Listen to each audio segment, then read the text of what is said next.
to eat, and the water of affliction is the only thing we get to drink, then thine ears shall hear a word behind thee saying, a word from God can get you through anything. This is the way. Walk ye in it. And when I tell you, turn to the right hand. And when I tell you, turn to the left hand. This is the way. Walk in it. See, Paul lived this. There's a thorn in the flesh given to him, and he besought the Lord 3 times, God, get this thing out of my life.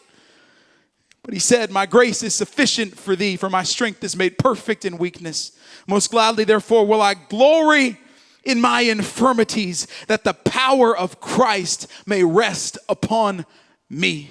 Therefore, Paul said, I take pleasure in infirmities. I take pleasure in reproaches. I take pleasure in necessities. I take pleasure in persecutions. I take pleasure in distresses for Christ's sake. For when I am weak, then am I strong.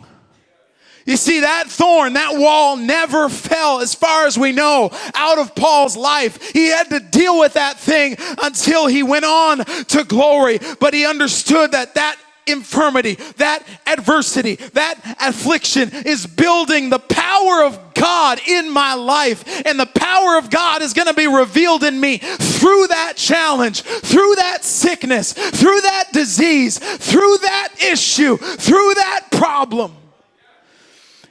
See, that's what every problem in life is. It's an opportunity to grow or it's an opportunity to fall.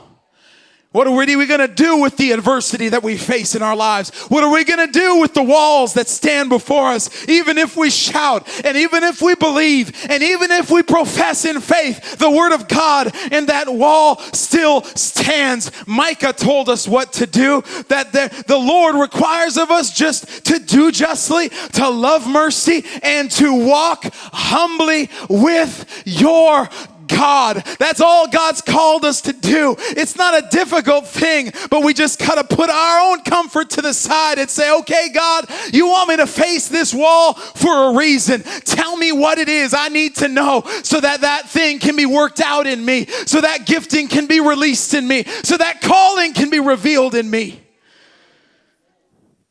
Sometimes even the most faithful people have walls that never fall.